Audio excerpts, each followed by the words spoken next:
ಸರ್ಕಾರ bike taxi ಅನುಮತಿಯನ್ನ ನೀಡಿದೆ.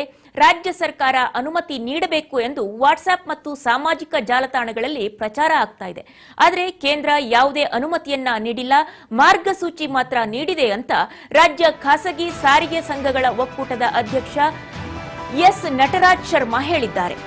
ಬೆಂಗಳೂರಿನಲ್ಲಿ ಅವರು ಮಾತನಾಡಿ, ಬೈಕ್ ಟ್ಯಾಕ್ಸಿಗಳಿಂದ ಭಾರಿ ಅನ್ಯಾಯವಾಗಿದೆ, ಕೇಂದ್ರದ ಮಾರ್ಗಸೂಚಿಗಳಿಂದ ಆಟೋ ಚಾಲಕರಿಗೆ ಸಂಕಷ್ಟಗಳನ್ನು ಎದುರಿಸ್ತಾ ಇದ್ದಾರೆ ಅಂತ ಹೇಳಿದ್ದಾರೆ.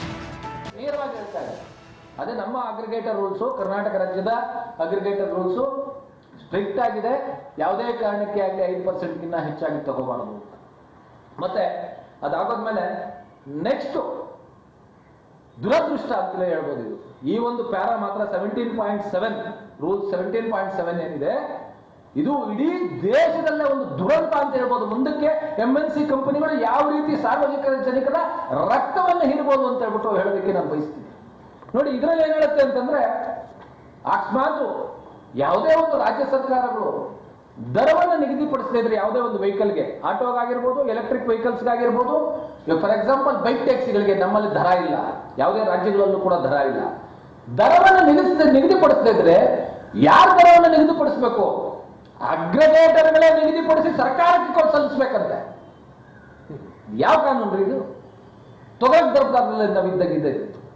ನೋಡಿ, 17.7 ಏನ್ ಹೇಳುತ್ತೆ ಅಂದ್ರೆ, ಅಲ್ಲಿ ನಾನು ಫಸ್ಟ್ ಇದು ಬಿಟ್ಬಿಡ್ತೀನಿ.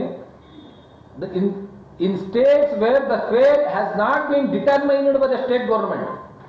ಯಾವುದು ಸ್ಟೇಟ್ಗಳು ಯಾವುದು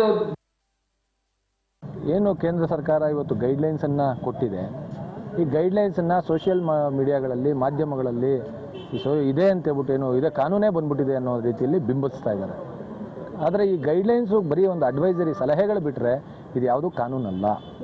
ಮತ್ತು ಇವತ್ತು ಬಂದಿರತಕ್ಕಂಥ ಗೈಡ್ಲೈನ್ಸಲ್ಲಿ ಹಲವು ಪ್ಯಾರಾಗಳು, ಹಲವು ಸೆಕ್ಷನ್ ರೂಲ್ಸ್ ಏನಿದೆ ಅದು ಬಂದು ಮೋಟಾರ್ ವೆಹಿಕಲ್ ಆ್ಯಕ್ಟ್ಗೆ ಎಗನೆಸ್ಟ್ ಆಗಿದೆ. ಒಂದು.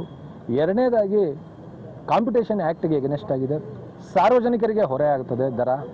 ಮತ್ತು ನಂತರದಲ್ಲಿ ನಮ್ಮ ಆಟೋ ಚಾಲಕರಿಗೂ ಮತ್ತು ಮಾಲೀಕರುಗಳು ಕೂಡ ದೊಡ್ಡ ಮಟ್ಟದಲ್ಲಿ ಟ್ಯಾಕ್ಸಿ ಆಗಿರ್ಬೋದು, ಆಟೋ ಆಗಿರ್ಬೋದು, ಯಾರೇ ಆಗಿರ್ಬೋದು, ಈ ಅಗ್ರಿಗೇಷನ್ ಕಮಿಟಿಯಲ್ಲಿ ಅಗ್ರಿಗೇಟರ್ ಜೊತೆಯಲ್ಲಿ ಕೆಲಸ ಮಾಡೋರಿಗೆ ತೊಂದರೆ ಆಗುತ್ತೆ. ಈ ಅಗ್ರಿಗೇಟರ್ ಪಾಲಿಸಿ ಪ್ರಕಾರ ಸಾರ್ವಜನಿಕರಿಂದ ಅಗ್ರಿಗೇಟರ್ಗಳು 1:2 ಟೈಮ್ಸ್ ತಗೋಬೋದು ಅಂತ ಹೇಳ್ಬಿಟ್ಟು ಮೆನ್ಷನ್ ಮಾಡಿದೆ.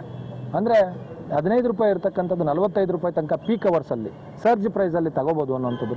ಇದು ಒಂದು ರೀತಿಯಲ್ಲಿ ಎಲ್ಲೋ ಸಾರ್ವಜನಿಕರ ಹಕ್ಕನ್ನು ಕಸಿಯುವಂಥ ಒಂದು ಕೆಲಸ ಆಗ್ತಾ ಇದೆ. ಎರಡನೇದಾಗಿ ಆಟೋ ಚಾಲಕರಿಂದ 20% ಕಮಿಷನ್ ತಗೋಬೋದು ಅಂತ ಹೇಳ್ಬಿಟ್ಟು ಇಂಡೈರೆಕ್ಟಾಗಿ ಮೆನ್ಷನ್ ಮಾಡಿದ್ದಾರೆ. ಅದು ಕೂಡ ನಮ್ಮ ಆಟೋ ಚಾಲಕರಿಗೆ ತೊಂದರೆ ಆಗ್ತಾ ಇರ್ತಕ್ಕಂಥದ್ದು. ಸರಿ, ಮುಂದಿನ ದಿನಗಳಲ್ಲಿ ಕೇಂದ್ರ ಸರ್ಕಾರ ರಾಜ್ಯ ಸರ್ಕಾರಕ್ಕೆ ಒತ್ತಡ ಹಾಕಲ್ಲ ಅನ್ನೋದಕ್ಕೇನಾದರೂ ಇದೆ ಅಂತ? ಒತ್ತಡದ ಪ್ರಶ್ನೆ ಬರೋದಿಲ್ಲ. ರಾಜ್ಯ ಸರ್ಕಾರಕ್ಕೆ ತನ್ನದೇ ಆದಂಥ ಒಂದು ಅಧಿಕಾರಗಳಿವೆ. ಆ ಅಧಿಕಾರದಲ್ಲಿ ಸೆಕ್ಷನ್ 63 ಅಡಿಯಲ್ಲಿ ಆ ಅಧಿಕಾರವನ್ನು ಚಲಾಯಿಸಿ ರಾಜ್ಯ ಸರ್ಕಾರ ತನಗೆ ಬೇಕಾದಂಥ ಮಾಡಿಫಿಕೇಷನ್ಗಳನ್ನು ಅನುಮತಿ ಕೊಡೋದು ಕೊಡದೇ ಇರತಕ್ಕಂಥದ್ದು ಅದು ತನ್ನ ನಿಲುವನ್ನು ಪ್ರತಿಪಾದಿಸ್ಬೋದು ಸರ್. ಆದರೆ ಕೆಲವು ಜನಗಳ ಆರೋಪನೂ ಇದೆ, ಆಟೋದವರು